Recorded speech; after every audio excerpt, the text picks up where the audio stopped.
Hello student, myself is Afraz Ahmad. कैसे हो सभी।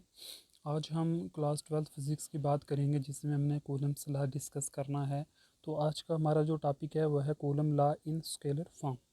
तो स्केलर और वेक्टर फॉर्म आपको पता होनी चाहिए। पहले मैं आपको थोड़ा सा वो बता देता हूँ स्केलर फॉर्म कौन सी होती हैं। तो स्केलर जो होती हैं, स्केलर क्वांटिटीज़ की अगर हम बात करें या स्केलर फॉर्म की अगर हम बात करें तो जिसमें सिर्फ किसकी बात होगी, मैग्नीट्यूड की। रिमेंबर इट, जिसमें हम किसकी बात करेंगे, ओनली मैग्नीट्यूड की। और वेक्टर फॉर्म में या वेक्टर क्वांटिटीज़ हम अगर कहें, जब वेक्टर की बात आती है तो इसमें दोनों बातें आती हैं, magnitude as well as direction. इसमें मैग्नीट्यूड की भी बात होती है एज वेल एज डायरेक्शन की भी बात होती है। तो हम जो कूलम लॉ डिस्कस करेंगे वो हम इन स्केलर फॉर्म डिस्कस करने वाले हैं। तो चलिए देखिए, हम स्टार्ट करते हैं अपना टॉपिक आज का। क्या टॉपिक है हमारा, हेडिंग क्या है, कूलम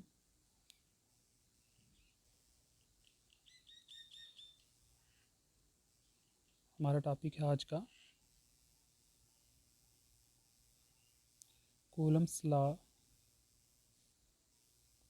इन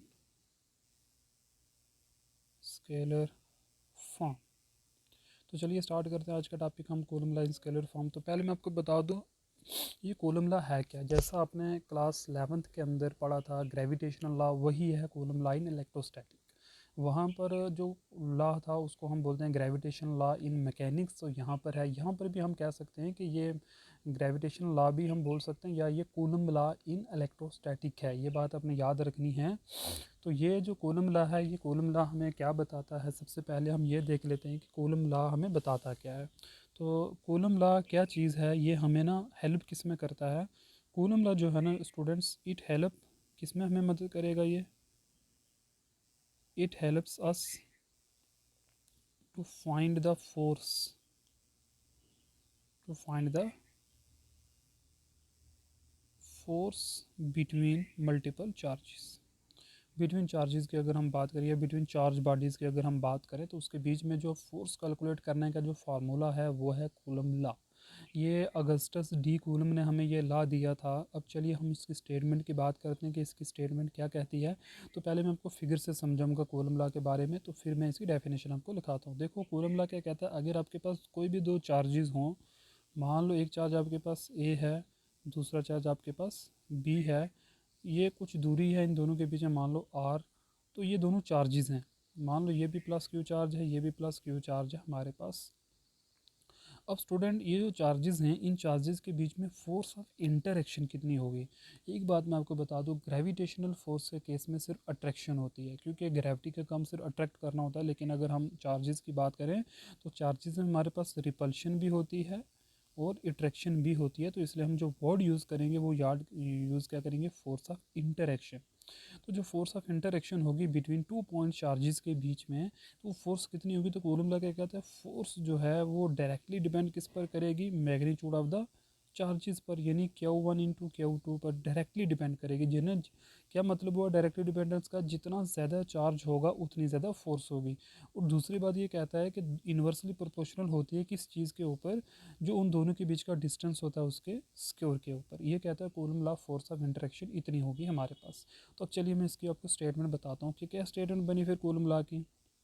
स्टेटमेंट क्या है,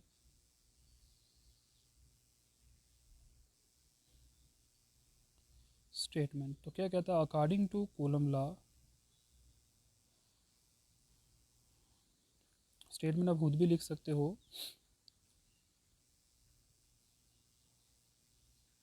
अकॉर्डिंग टू कूलम्स लॉ। अब कूलम लॉ क्या कहता है स्टूडेंट, मैं स्टेटमेंट में लिखने जा रहा हूँ, आप ध्यान रखना है स्टेटमेंट में। हम थोड़ा सा कलर चेंज करते हैं, कलर रेड कलर रखेंगे। तो क्या कहता है, the force of interaction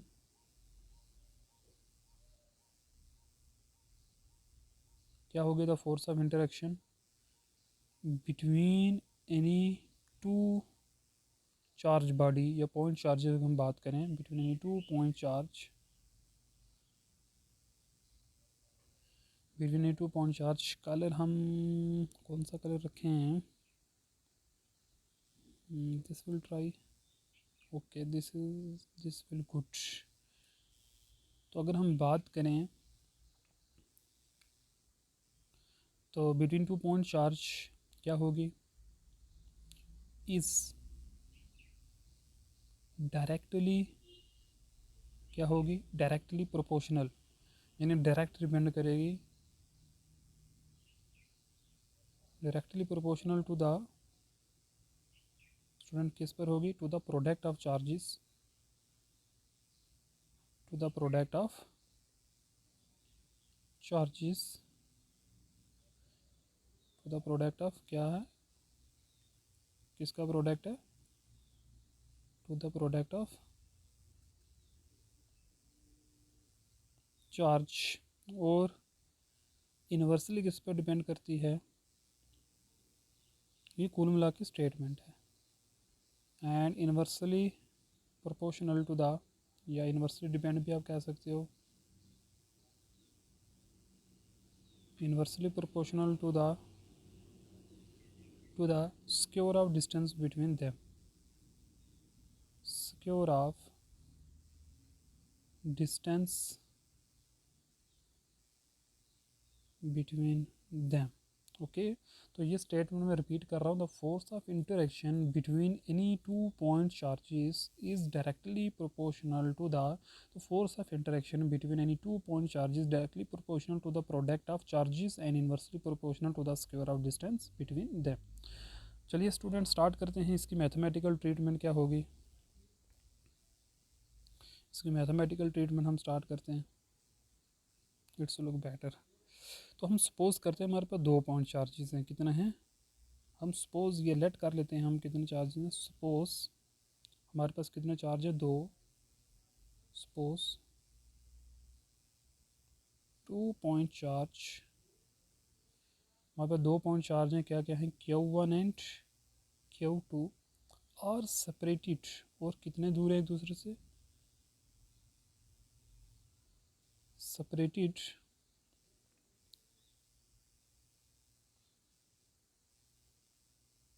separated by a distance r। मान लो हमने r दूरी से इन दोनों को सेपरेट कर दिया है, किस तरीके से, ये मैं यहाँ शेप बना रहा हूँ। एक चार्ज हमारे पास है Q1, एक चार्ज हमारे पास Q2, दोनों के बीच की दूरी कितनी है हमारे पास, r के बराबर। उस वक़्त कूलम्स लॉ क्या कहता है, अकॉर्डिंग टू कूलम लॉ,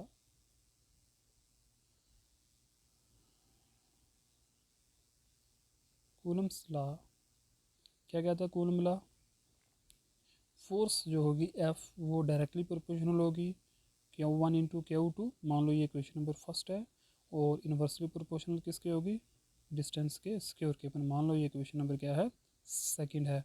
तो अगर हम इन दोनों क्वेश्चन को कंबाइन करें तो what we get, combine equation first and second, जब हम दोनों क्वेश्चन को कंबाइन करके लिखेंगे तो हमें क्या मिलेगा स्टूडेंट, तो व्हाट वी गेट, एफ जो है डायरेक्टली प्रोपोर्शनल है Q1 इंटू Q2 और इन्वर्सली प्रोपोर्शनल है आर के स्क्वायर के ऊपर। जब हम प्रोपोर्शनलिटी सिंबल को हटाएंगे तो हमें क्या मिलेगा, एफ जो है वो आ जाएगा, this is equal to some constant k Q1 Q2 divide by r का स्क्वायर। अब ये के क्या है, तो वेयर के जो है इसको हम क्या बोलते हैं, where k is known as, हम इस के को क्या कहेंगे जी, ये के क्या है, where k is known as Coulomb's constant, क्या कहते हैं इसको हम, कूलम्स कांस्टेंट कहेंगे, या इलेक्ट्रोस्टैटिक फोर्स कांस्टेंट भी कहते हैं, कूलम्स कांस्टेंट, और आर क्या कहेंगे, फोर्स कांस्टेंट भी कहते हैं इसको, ठीक है, force constant, electrostatic force constant है। अब स्टूडेंट जो बात है वो है अब के की, अब के की वैल्यू हम कैलकुलेट करेंगे, यहाँ से के क्या है हमारा, तो आपने याद रखना जो के है ये डिपेंड किस किस के ऊपर करता है, के डिपेंड करता है मीडियम के ऊपर और सिस्टम ऑफ यूनिट के ऊपर। अब ये जो के है, इस के की वैल्यू कितनी होती है, तो के बराबर होता है 1/4 पाई एप्सिलॉन। ये एप्सिलॉन क्या है, हम इसकी बात कर रहे हैं, एप्सिलॉन क्या होता है हमारे पास, फिर ये एप्सिलॉन बराबर किसके होता है, तो यहाँ पर दो टर्म्स आएंगी। देखो एप्सिलॉन जो है ये बराबर होता है हमारे पास, मैं इसको लिखता हूँ, ये परमिटिविटी होती है, तो ये बराबर होता है epsilon not into epsilon r के बराबर होता है। Remember it, epsilon into epsilon naught होता है, ठीक है। अब ये एप्सिलॉन क्या है? एप्सिलॉन सिंपल होता है, इसको बोलते हैं absolute electrical permittivity. Epsilon student हमारे पास क्या होता है, याद रखना आपने, एप्सिलॉन क्या होता है? Absolute electrical permittivity. Electrical permittivity होती है ये, एब्सोल्यूट इलेक्ट्रिकल परमिटिविटी होती है, ये आपने याद रखनी है। ये एप्सिलॉन होता है हमारा। अब एप्सिलॉन बराबर किसके होता है? ये होता है हमारे पास epsilon not into epsilon r k. अब एप्सिलॉन नॉट क्या होता है हमारे पास और एप्सिलॉन आर क्या होता है, हम इसकी बात कर लेते हैं। जो एप्सिलॉन नॉट है हमारे पास, उसको हम बोलते हैं एब्सोल्यूट इलेक्ट्रिकल परमिटिविटी, और जो हमारे पास होता है एप्सिलॉन आर, इसको हम बोलते हैं रिलेटिव इलेक्ट्रिकल परमिटिविटी। दोनों बातें आपने याद रखनी हैं, एक है एप्सिलॉन, एक है एप्सिलॉन नॉट। तो एप्सिलॉन नॉट है एब्सोल्यूट इलेक्ट्रिकल परमिटिविटी और एप्सिलॉन आर जो है रिलेटिव इलेक्ट्रिकल परमिटिविटी होती है। अब यहाँ पर देखो आप, जो हमारे पास क्या मैंने बोला, एप्सिलॉन नॉट क्या है? Electrical permittivity, absolute electrical permittivity. और जो एप्सिलॉन आर है ये होता है रिलेटिव इलेक्ट्रिकल परमिटिविटी। ये आपने याद रखनी है टर्म।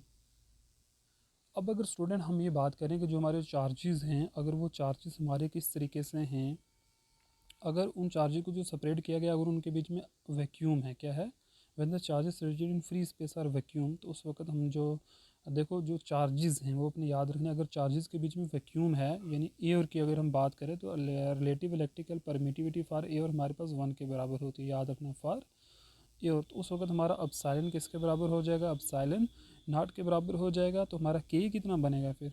तो स्टूडेंट के जो है वो बराबर हो जाएगा 1/4 पाई एप्सिलॉन नॉट। ये याद रखना है, ये एसआई सिस्टम के अंदर हम बात कर रहे हैं। एसआई सिस्टम के अंदर के की ये वाली वैल्यू होती है हमारे पास 1/4 पाई एप्सिलॉन नॉट। तो हमारा जो कूलम लॉ वो क्या बना? अगर हम कूलम लॉ की बात करें, कंप्लीट फॉर्म कूलम लॉ की स्केलर फॉर्म में क्या होगी? This is Q1 Q2 divide by 4 pi epsilon not into r का square. This is the complete form of Coulomb law. I hope कि आपको कूलम लॉ अच्छे से क्लियर हो गया होगा। कूलम लॉ क्या है स्टूडेंट? देखिए, अब अगर हम बात करें इस के की ही, अगर हम बात करें, ये जो है ना, ये स्केलर फॉर्म है, ये आपने याद रखना है, ये वेक्टर फॉर्म नहीं है, ये सिर्फ मैग्नीट्यूड हमें बताता है। This is the scalar form of Coulomb law. अब क्वेश्चन आ जाता है वैल्यू ऑफ के कितनी होती है। तो चलिए हम वैल्यू की बात करते हैं, के की वैल्यू की बात करते हैं। ये बड़ा इंपॉर्टेंट क्वेश्चन है स्टूडेंट, कई बार एक एक दो दो नंबर का या 3 नंबर का आपको क्वेश्चन आता है। वैल्यू ऑफ के, देखिए सीजीएस सिस्टम के अंदर के की वैल्यू 1 लेते हैं, और एसआई सिस्टम के अंदर मैंने आपको अभी बताई है, एसआई सिस्टम के अंदर के की जो वैल्यू है ना, वो होती है 9 × 10⁻⁹। अब आगे आती है यूनिट की बात। तो यूनिट देखिए आप, यूनिट किसके क्या होते हैं? तो यूनिट हमें कहाँ से मिलेगा? कूलम लॉ से। कैसे मिलेगा? देखिए मैं आपको यूनिट निकालने सिखाता हूँ कि हम किस तरीके से यूनिट फाइंड कर सकते हैं। तो हम जानते हैं एफ बराबर होता है k Q1 Q2 divide by r का स्क्वायर। हमें चाहिए के, तो के की वैल्यू यहाँ से कैसे निकलेगी? देखिए के यहाँ से ये आर स्क्वायर इधर चला जाएगा, तो आ जाएगा एफ इंटू आर स्क्वायर। फिर ये चार्जेस के साथ मल्टीप्लाई में हैं, तो यहाँ जाके क्या हो जाएंगे? डिवाइड हो जाएंगे। यहाँ से यूनिट निकाली हर एक के अलग अलग यूनिट। तो मुझे बताइए एफ़ के यूनिट क्या होते हैं? न्यूटन। रेडियस है यानी डिस्टेंस के यूनिट होते हैं मीटर, तो एम का स्क्वायर बनेगा डिवाइड में। चार्ज के यूनिट क्या होते हैं? कूलम इंटू कूलम, तो क्या आ जाएगा? Newton metre square. नीचे कूलम इंटू कूलम स्क्वायर बनेगा, ऊपर जाके सी की पावर -2 हो जाएगी। तो हमारे जो के यूनिट आ गए वो क्या आ गए स्टूडेंट? देखिए के की वैल्यू मैंने आपको बताई, के की वैल्यू क्या आती है मेरे पास? वो है 9 × 10⁻⁹, बट यूनिट क्या है? न्यूटन मीटर स्क्वायर, और सी की power -2। Remember it, this is the value of के, 9 × 10⁻⁹। अब स्टूडेंट यहीं से क्वेश्चन हमारे पास फिर जनरेट होता है। तो बताइए एप्सिलॉन नॉट की वैल्यू कितनी होती है? तो हम अगर के की वैल्यू हमें पता है, तो एप्सिलॉन नॉट की वैल्यू हम फाइंड कर सकते हैं। देखिए हम चलते हैं एप्सिलॉन नॉट की तरफ। Value of epsilon not, epsilon not की वैल्यू देखो के बराबर किसके होता है? 1/4 पाई एप्सिलॉन नॉट। यहाँ से एप्सिलॉन नॉट कितना बनेगा? 1/4 पाई के। देखिए ये वाली यहाँ से हम वैल्यू डाल के, हम के की वैल्यू सब्स्टिट्यूट करके, तो हम वैल्यू एप्सिलॉन के निकाल, यूनिट क्या होंगे? जो के थे उनका इन्वर्स हो जाएंगे यूनिट, ठीक है। तो चलिए देखिए epsilon equal to 1/4 into 3.14, okay, into k की वैल्यू क्या थी 9 इंटू 10 की पावर 9, यूनिट आएंगे न्यूटन इनवर्स, मीटर इनवर्स और सी की पावर 2 हो जाएगी, बिकॉज जो यूनिट हमारे पास किसके थे के उसका आपको रिवर्स कर लेना है। अब स्टूडेंट आपने क्या करना है, इस वैल्यू को मैथमेटिकल है सबको, जिसको जब कैलकुलेट करोगे ना तो कैलकुलेट करने के बाद आपके पास ये वाली वैल्यू निकल के आएगी। अब साइलन इक्वल टू क्या आ जाएगी वैल्यू, जब इसको सॉल्व करोगे तो हमें मिलेगा 8.85 इंटू 10 की पावर -12, फिर आएगा न्यूटन n की पावर -1, m की पावर -2 और c की पावर 2। ये हमारे पास का स्टूडेंट क्या आ गया हमारे पास अब साइलन की वैल्यू और उसके यूनिट में मैंने आपको निकाल के बता दी। के की भी यूनिट हमने निकाले और के की हमने वैल्यू भी निकाली हैं। अब अगर डायमेंशन की बात अगर हम करें तो देखो डायमेंशन, अगर डायमेंशन हमें निकालने हैं स्टूडेंट अगर, तो हम दोनों क्वांटिटीज़ के डायमेंशन निकालते हैं। डायमेंशन के भी निकालेंगे, डायमेंशन किसके के भी एंड एप्सिलॉन नॉट के भी। यूनिट हमें पता है के यूनिट है न्यूटन मीटर स्क्वायर सी की पावर -2, तो किस तरीके से इसके यूनिट निकल जाएंगे वो हम देखते हैं। तो किस तरीके से हम यूनिट फाइंड कर सकते हैं, देखो डायमेंशन हमें निकालने हैं तो डायमेंशन के लिए हमको पता है फंडामेंटल क्वांटिटीज़ के अंदर लेकर जाना है। तो मैं इसको सॉल्व कर रहा हूँ, देखो न्यूटन को हम लिखते हैं क्या है, ये होता है मास इंटू एक्सेलरेशन, यानी kg m s की पावर -2 होता है, और m को तो हम m स्क्वायर ही लिखेंगे। c होता है कूलम, तो कूलम को हम क्या लिख सकते हैं, ये होता है एम्पियर इनटू टाइम, ये आपने याद रखना, कूलम इसके बराबर होता है। तो यहाँ से स्टूडेंट जब इसको हम सॉल्व करेंगे तो हमें क्या मिलेगा, देखिए के जी तो और कोई है नहीं, बट यहाँ m की पावर 2, यहाँ m की पावर 1, तो m की पावर कितना हो जाएगी 3, यहाँ s की पावर -2, यहाँ पर भी s की पावर -2 बने, बिकॉज टाइम है तो टाइम को हम क्या लिख सकते हैं, सेकंड लिखेंगे हम यहाँ पर, ठीक है। तो यहाँ पर क्या आ जाएगा सेकंड, तो यहाँ पर आ जाएगा s की पावर -4 और a की पावर -2। अब इसके डायमेंशन क्या बन जाएंगे हमारे पास, देखिए तो डायमेंशन क्या आ जाएंगे, m की पावर आ जाएगी 1, l की पावर 3, t की पावर -4 एंड a की power -2। This is the dimension of k। और सिमिलरली अगर डायमेंशन निकालने हो एप्सिलॉन के तो वो क्या हो जाएंगे, इसका इन्वर्स हो जाएगा। तो वो क्या बनेंगे हमारे पास, m की पावर -1 हो जाएगा, l की पावर -3 हो जाएगा, t की पावर 4 हो जाएगा, और a की पावर भी कितना हो जाएगा 2 हो जाएगा। ओके स्टूडेंट, आज हम इतना ही रखेंगे। आई होप कि आपको अच्छे से क्लियर हुआ होगा। नेक्स्ट टॉपिक हम कुछ न्यूमेरिकल्स करेंगे कॉलम्स ला के ऊपर, तो फिर कॉलम लाइन वेक्टर फॉर्म में डिस्कस करनी है। Okay, thank you very much, have a nice day.